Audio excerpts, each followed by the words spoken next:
ஆத்ம வணக்கம். ஆத்மபிதா சுவாமி சிவானந்த பரமஹம்சர் அவர்கள் அருளிய 3 தேகங்கள். காரண தேகம் என்று சொல்லுவது அவித்தையாய், அதாவது வித்தை இல்லாமல் ஒன்றும் அறியாத சுழுத்தியாகும் என்று நீர்தானே சொல்லுகிறீர். அதாவது ஜீவன் வெளியே சக்தியாய் சலித்த போது அந்த சக்தியிலிருந்து உண்டான அகங்காரத்திற்காகும் மாயை என்று பெயர். அந்த மாயையாகும் ஒன்றும் அறியாத சுழுத்தி என்று 7ஆம் அத்தியாயத்தில் விவரிக்கப்பட்டிருக்கிறது. எனில் இந்த ஜடத்திற்கு ஸ்தூலம் என்று சொல்லுவதன் காரணம் ஸ்தூலமாகிய ஜீவனை அறியாததால் ஆகும். அது எவ்விதமென்றால், ஒரு வஸ்திரத்தினுடைய 2 பக்கங்களிலும் கனமாக பசை தேய்த்து உலர்த்தினால் அதை தேய்த்தவன் தவிர பாக்கி யாருக்காகிலும் அதை பார்த்தால் அது வஸ்திரம் என்று அறியாமல் அது என்னவோ பசை தேய்த்து உலர்த்திய ஒரு பொருள் என்றே சொல்ல முடியும்.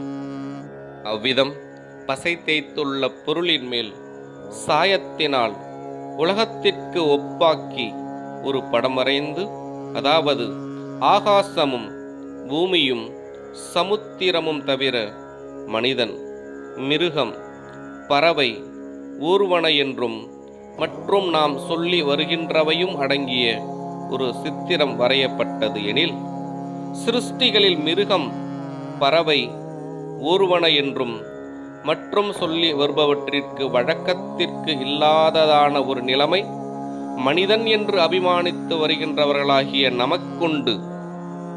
அது என்னவென்றால் வஸ்திரம் கட்டுவதாகும். மேல் சொன்ன பசை தேய்த்து உலர்த்திய பொருளின் மீது மனிதர் என்று அபிமானித்து வருகிறவர்களின் உருவத்தையும் வரைந்திருக்கிறதல்லவா? அதற்கு ஒரு வஸ்திரம் கட்ட வேண்டும். அம்மனித உருவம் பசை தேய்த்து உலர்த்திய பொருளின் மீது வரைந்ததால் ஒரு வஸ்திரத்தை கொண்டு வந்து அதற்கு கட்டுவதற்கு முடிவதில்லை. ஆகையால் வஸ்திரத்தினுடைய நிறத்தில் உள்ள சாயத்தால் மேல் சொன்ன உருவத்தின் மேல் வஸ்திரம் கட்டியது போன்று தேய்த்து அதை வஸ்திரம் என்று அபிமானிக்கிறோம். எனில் அது உண்மையில் வஸ்திரமன்று, அது வஸ்திரத்தை போல் எழுதியுள்ள வர்ணமாகும். அதில் யதார்த்த, அதாவது உண்மை வஸ்திரத்தை காண்பதில்லை.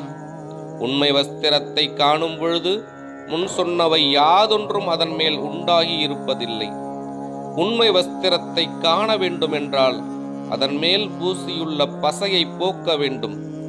பசையை போக்கினால் அதன் மேல் எழுதியிருந்த யாதொன்றும் காணுவதில்லை. அவ்விதமுள்ள உண்மை வஸ்திரத்தை காணாமல் வஸ்திர வடிவில் சாயம் பூசியுள்ளதையே வஸ்திரம் என்று அபிமானித்து வருகிறோம். இவ்விதம் எழுதிய சித்திரங்களுக்கும் உண்மை வஸ்திரத்திற்கும் தம்மில் யாதொரு பந்தமும் இல்லை. இந்த வஸ்திரத்தில் பசையை பூசியதாலாகும் முன் சொன்னவை எழுத காரணம். அதனால் அந்த பசையை போக்குவதற்குள்ள பிரயத்தனம் செய்ய வேண்டும். அது எப்படி என்றால், பசை பூசி உள்ளதான வஸ்திரம் ஜலத்தில் போட்டு ஊற வைத்து துவைத்தால் அதிலிருக்கிற பசை நீங்கி உண்மை வஸ்திரம் காணப்படும். அப்பொழுது அதில் எழுதப்பட்ட சித்திரங்கள் ஒன்றும் காணுவதில்லை. இதில் வஸ்திரம் ஸ்தூலமும் அதன் மேல் பூசி இருக்கின்ற பசை காரணமும் அதன் மேல் எழுதியிருக்கின்ற சித்திரங்கள் சூக்ஷ்மமும் ஆகின்றன. 3 தேகங்கள் தொடரும். ஆத்ம வணக்கம்.